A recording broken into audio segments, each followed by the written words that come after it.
Hello friends, Shri गणेशाय नमः। आप सभी का हमारे YouTube चैनल पे हार्दिक स्वागत है। आज हम आपको करवा चौथ की कथा, शुभ मुहूर्त और चंद्रोदय का समय और महत्व के बारे में बताएंगे। हिंदू धर्म में करवा चौथ के त्योहार का विशेष महत्व होता है। करवा चौथ के दिन सुहागिनें पति की लंबी आयु की कामना के लिए निर्जला व्रत रखती है। सुहागिनों के लिए यह व्रत सबसे अहम माना जाता है। करवा चौथ का व्रत हर साल कार्तिक मास में कृष्ण पक्ष की चतुर्थी तिथि को रखा जाता है।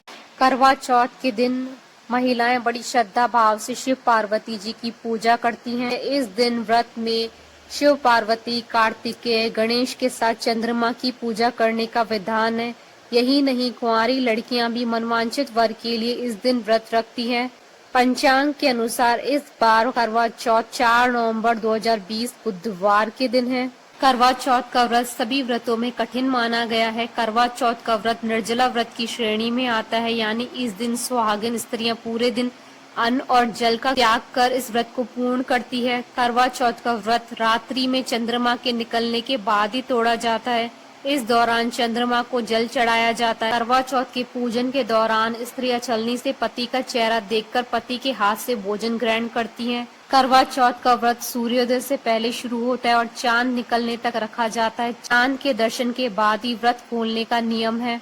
शाम के समय चंद्रोदय से लगभग 1 घंटा पहले संपूर्ण शिव परिवार, शिव जी, पार्वती जी, नंदी जी, गणेश जी और कार्तिकेय जी की पूजा की जाती है और पूजा के समय व्रती को पूर्व की ओर मुख करके बैठना चाहिए। शुभ मुहूर्त चतुर्थी तिथि प्रारंभ होगी 4 नवंबर 2020 को सुबह 3:24 पर और चतुर्थी तिथि का समापन होगा 5 नवंबर को सुबह 5:14 पर। करवा चौथ की पूजा का मुहूर्त 4 नवंबर 2020 को शाम 5:29 से शाम 6:48 तक रहेगा। चंद्रोदय का समय 4 नवंबर 2020 को रात्रि 8:16 से रात्रि 8:31 तक रहेगा। करवा चौथ की कथा, पौराणिक कथा के अनुसार एक साहूकार के 7 बेटे और एक बेटी थी। बेटी का नाम करवा था। वह 7 बहनों की लाडली थी। 8 भाई बहन एक साथ बैठकर खाना खाते थे। कार्तिक की चौथ को बहन ने अपने 7 भाभीियों के साथ करवा चौथ का व्रत रखा। जब 7 भाई खाना खाने आए तो उन्होंने अपनी बहन को भी खाना खाने के लिए बुलाया तो माँ बोली, आज इसका करवा चौथ का व्रत है और चांद निकलने के बाद ये अर्घ्य देकर ही खाना खाएगी। भाइयों को अपनी बहन का भूखा रहना बर्दाश्त नहीं हुआ। उन्होंने एक योजना बनाई, जंगल में जाकर आग लगा दी और एक भाई वट वृक्ष पर हाथ में छलनी और दीपक लेकर चढ़ गया। भाइयों ने बहन से जाकर कहा कि चंद्रोदय हो गया है, चलो चंद्रमा को अर्घ्य दे लो। बहन भाभीियों से बोली, चलो भाभी, चांद निकल आया है। तब भाभीियों ने कहा, ये तेरा चांद है, हमारा चांद तो रात को निकलेगा। बहन ने कुछ दूर वृक्ष पर छलनी के पीछे दीपक को देखकर विश्वास कर लिया कि चंद्रमा वृक्ष के पीछे निकल आया है। वह चांद को अर्घ्य देकर भाइयों के साथ खाना खाने बैठ गई। पहला टुकड़ा तोड़ा तो बाल निकला, दूसरा टुकड़ा तोड़ा तो छींक मारी, तीसरा टुकड़ा तोड़ा तो उसके ससुराल से बुलावा आ गया कि उसका पति बीमार है, जल्दी भेजो। माँ ने लड़की के कपड़े निकालने को 3 बार बक्सा खोला।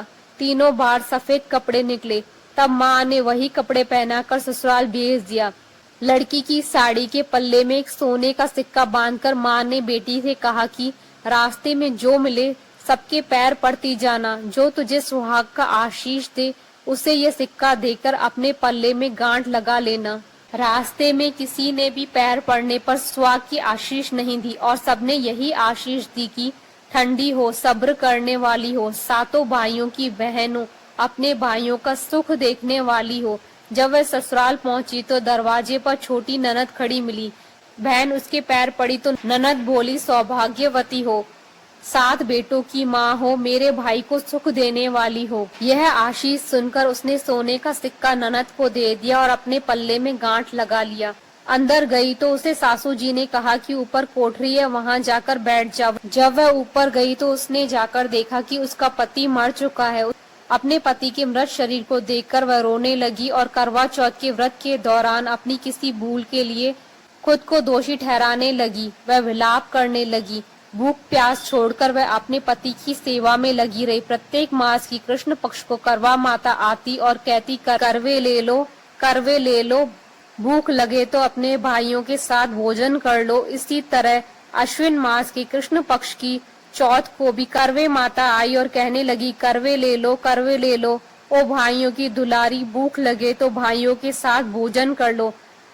तब वह करवा माता के पैर पकड़कर रोने लगी, मुझसे कोई भूल हो गई जो मुझे ये सजा मिली।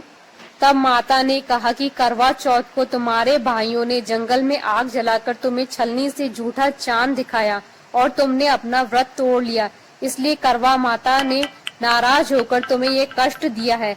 तब उसने इसका उपाय पूछा तो माता ने कहा कि अगले महीने जब करवा माता आए तो उसके पैर पकड़ लेना और तब तक न छोड़ना जब तक तुम्हारे पति को जीवित न कर दे। कार्तिक महीने में करवा माता आई और गुस्से में बोली, दिन में चांद उगता है, करवे ले लो, भाइयों की दुलारी करवे ले लो, भूख न बर्दाश्त करने वाली करवे ले लो।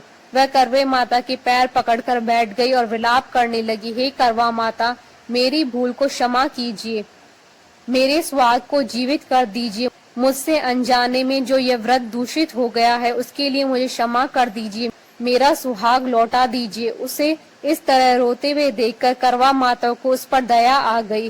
करवा माता ने उसे अपने आंखों से काजल, नाखूनों से मेहंदी, मांग से सिंदूर और करवे दिए। माता की कृपा से उसका पति जीवित हो गया और वह बोला, मैं बहुत सोया। वह बोली, सोए नहीं, 12 महीने हो गए हैं आपकी सेवा करते करते। कार्तिक की चौथ माता ने सुहाग दिया है। उसने सामर्थ्य के अनुसार सामग्री जुटाकर चौथ माता की पूजा की, चांद को अर्घ्य देकर अपना व्रत पूरा किया, अपने सास के पैर छुए तथा साथ ही सौभाग्यवती स्त्रियों से सुहाग का आशीर्वाद प्राप्त किया। बोलिए चौथ माता की जय। आशा करती हूँ कि आपको करवा चौथ की कथा, पूजा विधि, शुभ मुहूर्त का ये वीडियो पसंद आया होगा। तो आप इस वीडियो को अधिक से अधिक लाइक और शेयर कीजिएगा ताकि सभी भक्तों को इस वीडियो का लाभ प्राप्त हो सके। आप हमारे चैनल को सब्सक्राइब जरूर कीजिएगा अगर अब तक नहीं किया है तो, ताकि आप और हम कनेक्टेड रहें। श्री गणेशाय नमः।